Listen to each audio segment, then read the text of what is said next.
आगे इसका भी स्पेशल केस बनेगा।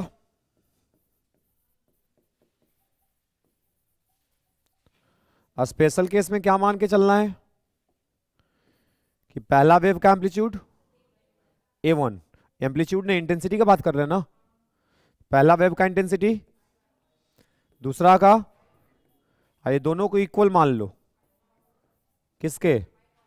तो कोई पूछे कि बताओ जो आई आर रिजल्टेंट एम्पलीट्यूड आया था वो कितना हो जाएगा, तो रिजल्टेंट इंटेंसिटी का बात कर रहे हैं ना, रिजल्टेंट इंटेंसिटी कितना हो जाएगा, तो I1 प्लस I2, तो I1 I2 तो दोनों इक्वल है, तो I1 प्लस I2 हो गया, प्लस 2 रूट, तो 2 रूट I0 का स्क्वायर, 2I1 I2 हो गया, I * cos फाइव।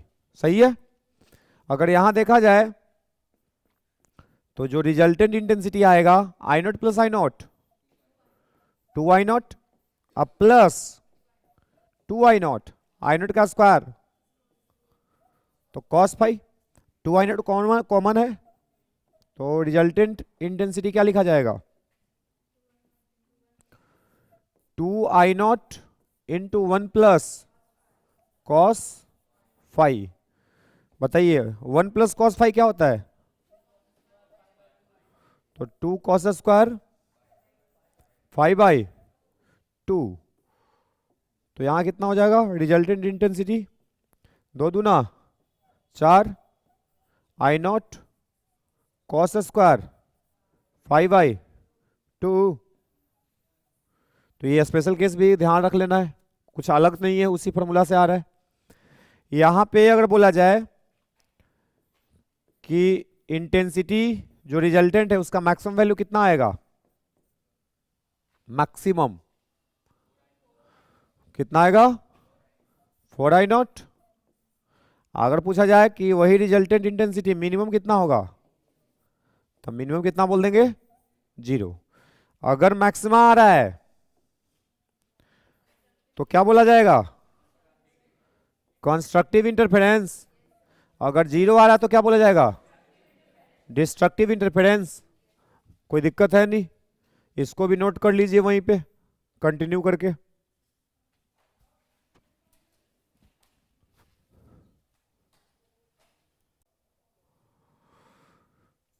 तो ये दो बेसिक कॉन्सेप्ट हम लोग डिस्कस किए कि अगर दो कोहेरेंट वेव किसी पॉइंट पे सुपरपोज करते हैं तो eight the point of superposition उसका रिजल्टेंट एम्पलीट्यूड, रिजल्टेंट इंटेंसिटी किस तरह से वेरी करता है, उसका मैक्सिमम वैल्यू क्या आएगा, उसका मिनिमम वैल्यू क्या आएगा, क्या कंडीशन है, फाई का वैल्यू कितना रखेंगे तो क्या मैक्सिमम होगा क्या मिनिमम होगा। ये पूरा कॉन्सेप्ट दिमाग में गया।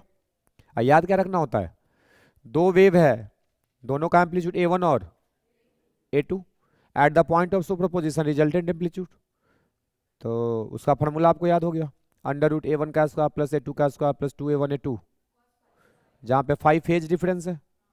5 क्या है, फेज डिफरेंस पे डिपेंड करेगा कि आर का वैल्यू क्या आने वाला है, रिजल्टेंट एम्पलीट्यूड क्या आने वाला है।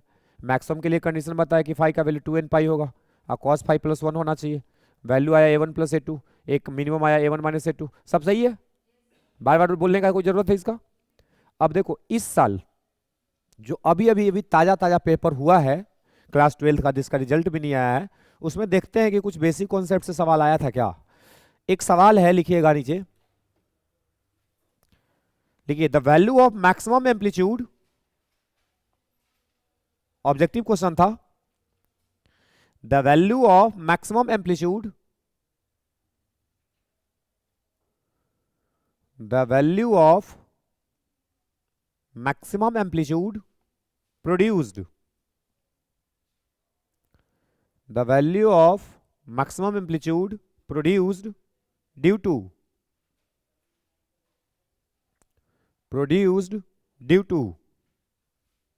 interference, produced due to interference of two waves, due to interference of two waves given by, due to interference of two waves given by, नीचे लिखना नीचे दिया गया है दो इक्वेशन। एक है y1 equal to 4 sine omega t, और दूसरा दिया हुआ है y2 equal to 3 cos omega t. 4 option भी है, ऑप्शन भी हम आपको देंगे, नोट कीजिए पहले।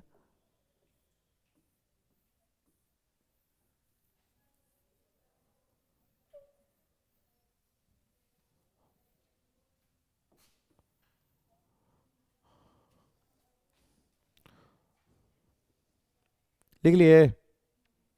क्वेश्चन क्या था? The value of maximum amplitude produced due to interference of two waves given by y1 and is. पहला ऑप्शन है 4, इसका ऑप्शन दिया गया है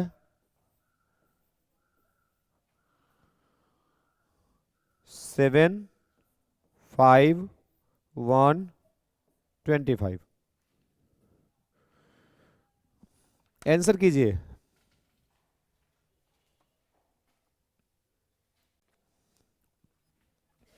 देखो इधर, बोर्ड पे ध्यान दीजिए। पहला वेव का एम्पलीट्यूड y बराबर ए साइन ओमेगा टी पढ़ाए थे ना, तो a1 की जगह कौन है, a2 की जगह कौन है, तो a1 मिल गया, a2 मिल गया। हमको क्या चाहिए? तो r का फॉर्मूला क्या था?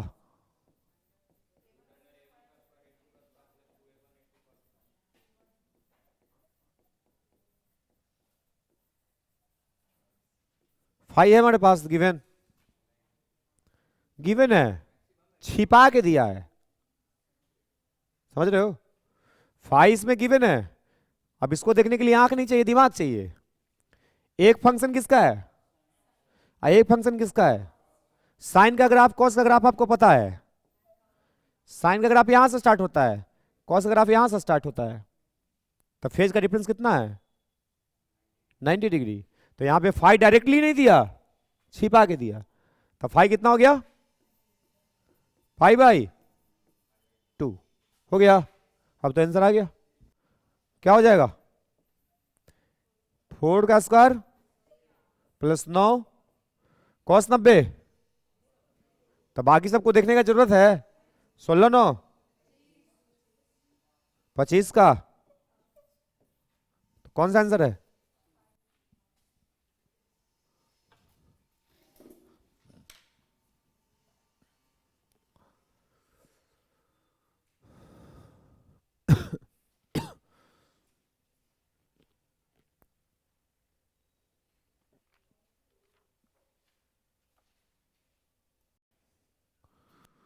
नोट कर लिए हैं तो अगला क्वेश्चन लिख लीजिए वहीं पे, या सुन लीजिएगा।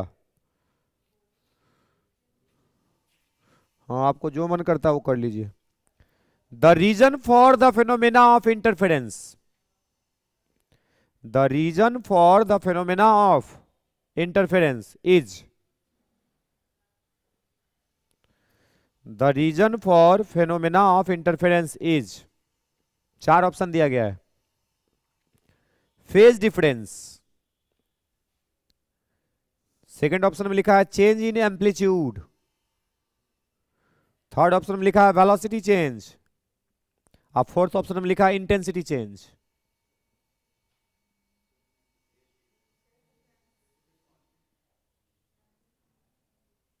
चार ऑप्शन सुने। Phase difference, change in amplitude, velocity change, intensity change.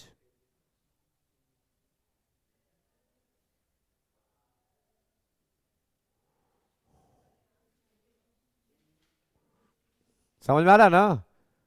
पढ़ने के बाद भी अगर आपका आंसर फेज डिफरेंस आ रहा है तो आप तो वही हो गए चम्मच से खाने वाले।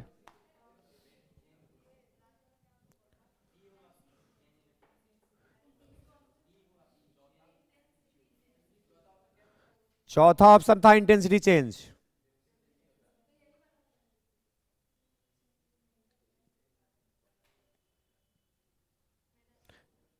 इंटरफेरेंस किसको कहते थे जी? Modification of intensity at the point of superposition. तो साफ साफ तो दिख रहा है इंटेंसिटी चेंज।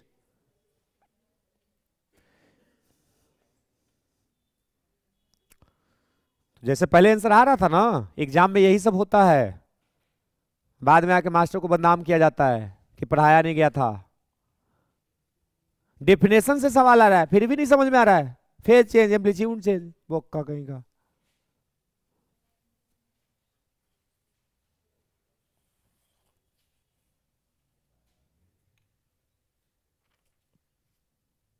एक सवाल और आया था,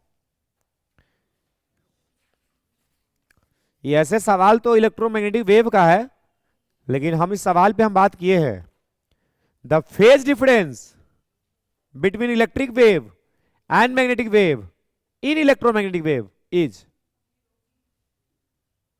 ऑप्शन में pi, pi by 2, pi by 3, 0, 0। Electromagnetic wave में इलेक्ट्रिक फील्ड और मैग्नेटिक फील्ड के बीच में फेज का डिफरेंस कितना होता है? 0। सही है ना? तो ये भी सवाल आया हुआ है।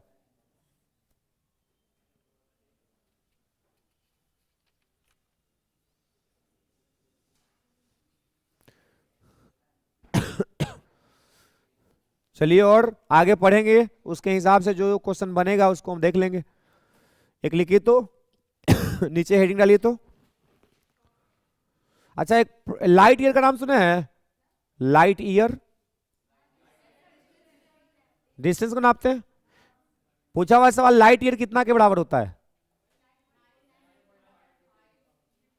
10⁻15 का ऑर्डर का होता है, याद रखना, कम से कम 10 के पावर 15 के ऑर्डर का होता है।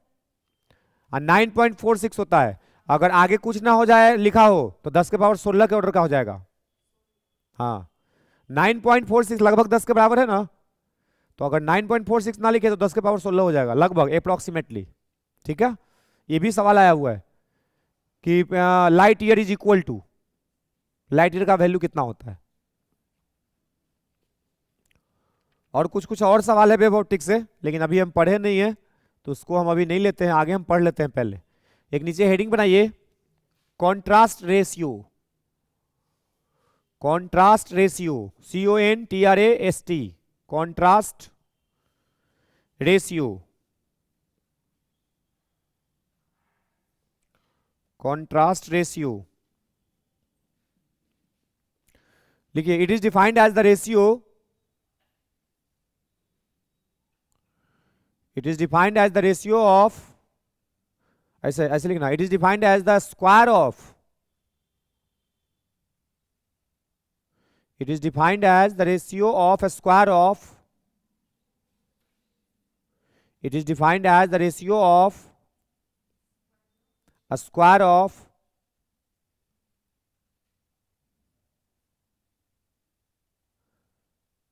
it is defined as the ratio of a square of maximum intensity, maximum intensity to the minimum intensity, to the minimum intensity। अच्छा, मैक्सिमम इंटेंसिटी का वैल्यू कितना आया था?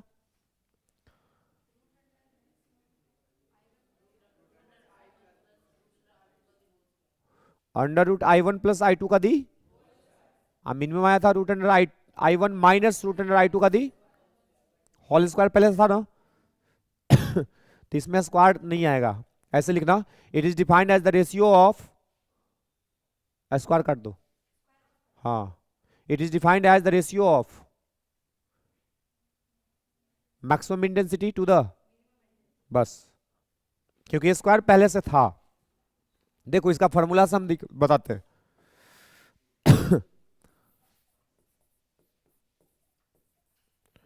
कॉन्ट्रास्ट रेशियो, एक टर्म डिफाइन किया गया, कॉन्ट्रास्ट रेशियो। ये क्या है? जो मैक्सिमम इंटेंसिटी है √I1 प्लस √, काडू मतलब whole square, to the minimum intensity resultant, तो I1 माइनस I2 का 2 दो होल स्क्वायर, ऊपर भी स्क्वायर नीचे भी, तो क्या इसको हम ऐसा लिख सकते हैं? कोई दिक्कत होगा? इसी को क्या बोला जाता है? Contrast ratio. लिखिए तो, इसको एम्पलीट्यूड के टर्म में भी लिखा जा सकता है क्या? अगर इंटेंसिटी मैक्सिमम है तो एम्पलीट्यूड भी मैक्सिमम होगा। तो इसको हम चाहें तो लिख सकते हैं A1 प्लस डिवाइडेड बाय का the whole square.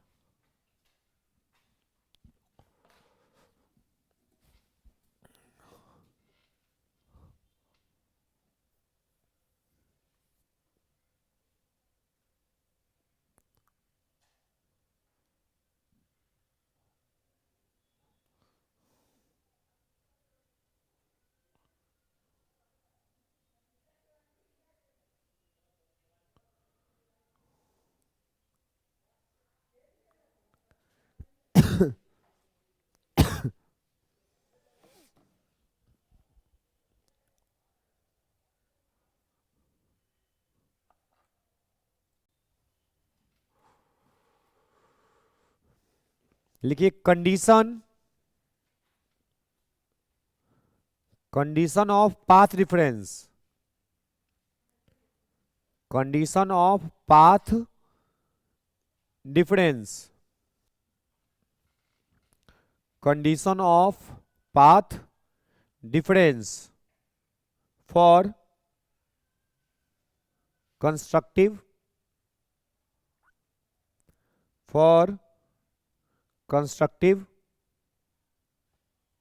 and destructive interference, for constructive and destructive interference।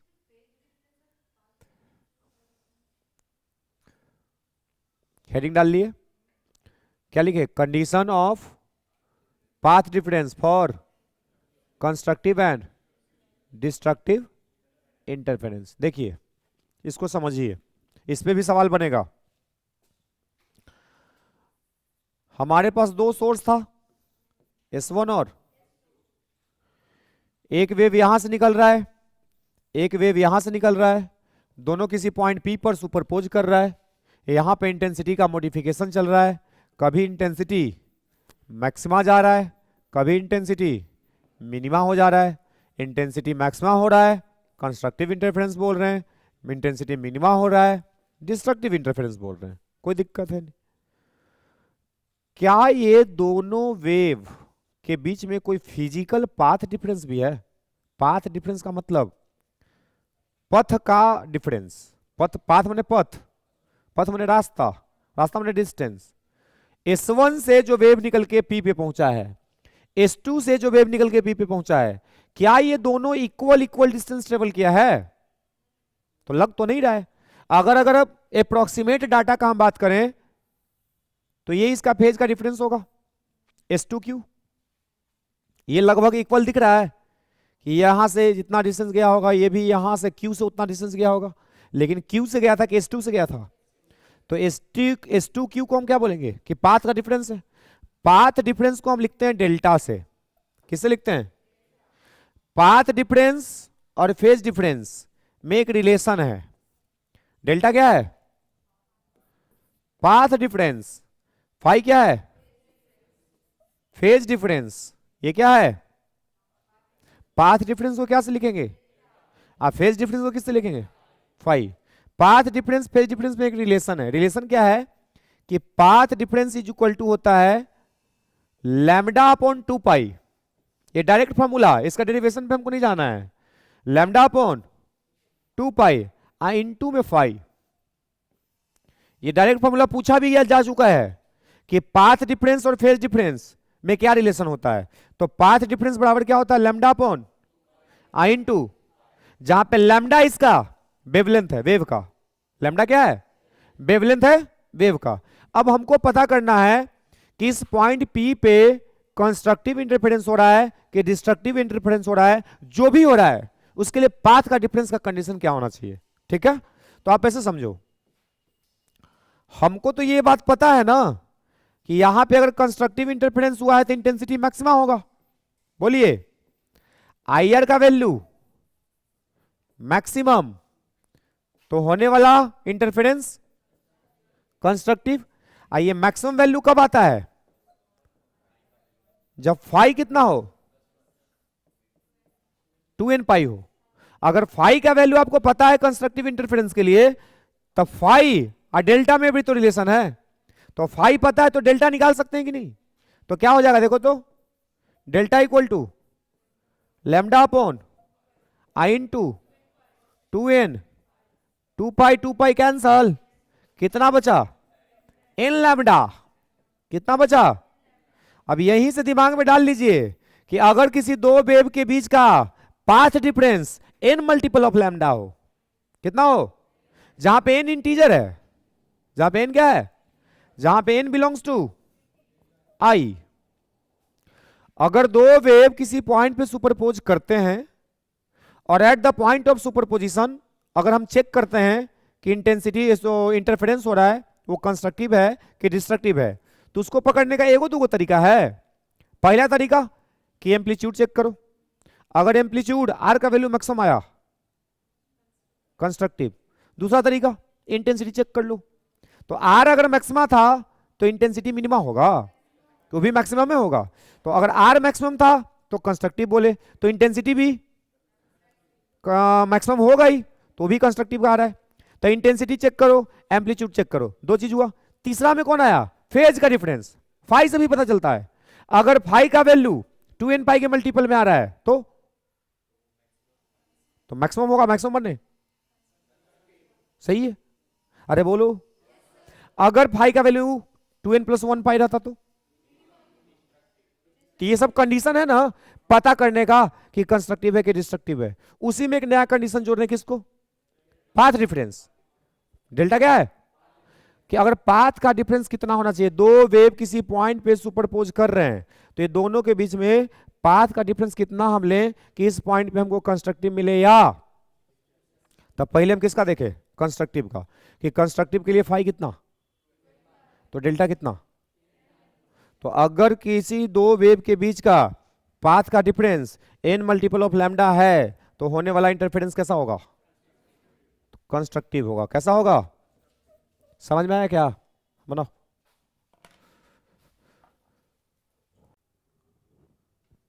Just नीचे एक एरो मार के लिखिए, देखिए, if path difference between two waves, if path difference between two waves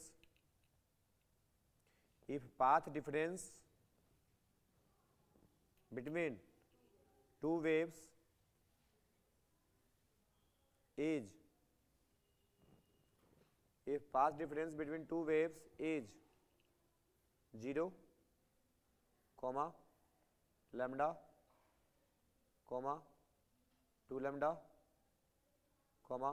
3 lambda, dash dash dash n lambda.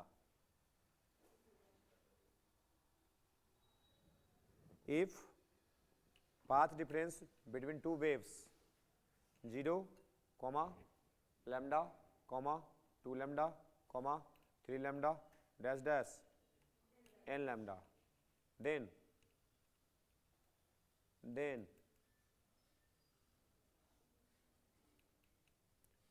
interference will be constructive interference. Then interference will be constructive interference. हो गया constructive का condition. अब हम सोचेंगे किसके बारे में? Destructive interference. देखिए इधर,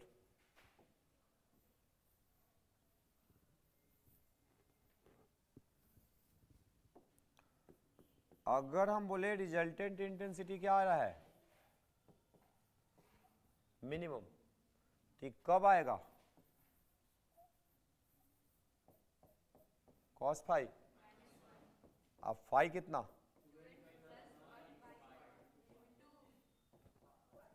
इस पे, तो ये कंडीशन किसका है? डिस्ट्रक्टिव का। यहां पे हम लिख देते हैं ये कंडीशन किसका है? हम जानते हैं path difference equal to I into, तो क्या लिखेंगे? Lambda upon I into 2n + 1 into pi से पाई, कितना आया? 2n + 1 into lambda by 2। बोलो, तो अगर पाथ का डिफरेंस 2n + 1 लैम्डा बाई 2 अगर हो तो होने वाला इंटरफेरेंस कैसा, क्या कहलाएगा? तो होने वाला इंटरफेरेंस कहलाएगा डिस्ट्रक्टिव इंटरफेरेंस। जैसे अगर यहां पे हम लिखना चाहे, जैसे पिछला बार लिखवाए, तो डेल्टा का वैल्यू कहां शुरू करेगा? n का वैल्यू 0 लैम्डा बाई 2। ऐसे बाद में पता चलेगा कि n का वैल्यू तो 0 हम पुट कर ही नहीं सकते हैं, ये बाद में पता चलेगा, अभी जितना बोल रहे उतना समझो। n का वैल्यू 0 पुट किया, कितना आएगा? Lambda by 2। n का वैल्यू 1 3 लैम्डा बाई, n का वैल्यू 2 5 लैम्डा बाई, कहां तक? 2n + 1 lambda by. तो अगर पाथ का डिफरेंस कभी भी इस तरह का दिख जाए तब क्या बोलना? अगर n मल्टीपल ऑफ लैम्डा दिख जाए,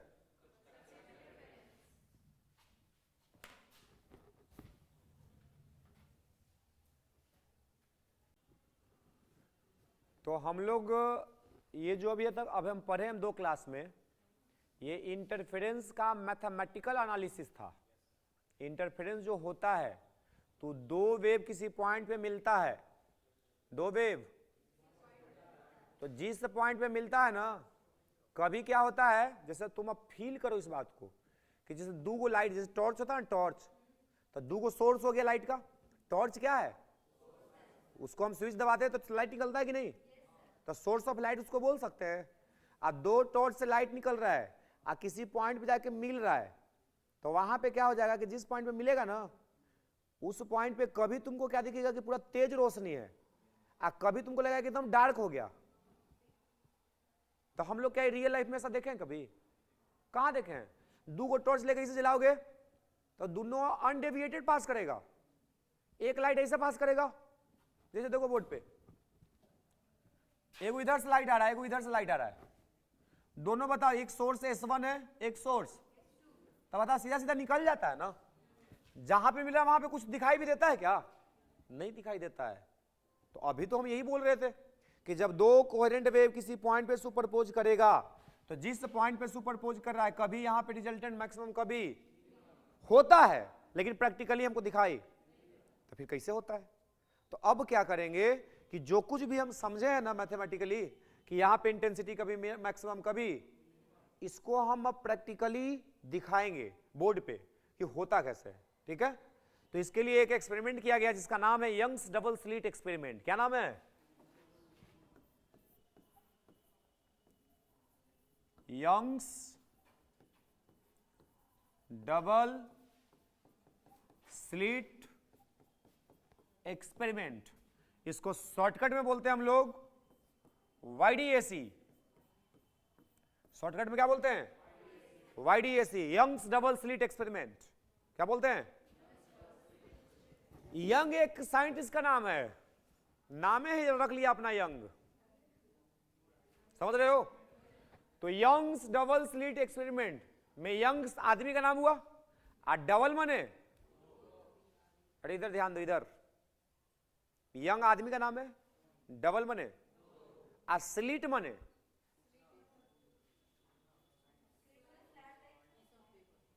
स्लिट का मतलब होल, स्लिट का मतलब छेद होता है ना, छेद। देखो यहां पे आपको दिख रहा है, यह स्पीकर है, स्पीकर में छोटा छोटा सा होल दिख रहा है कि नहीं?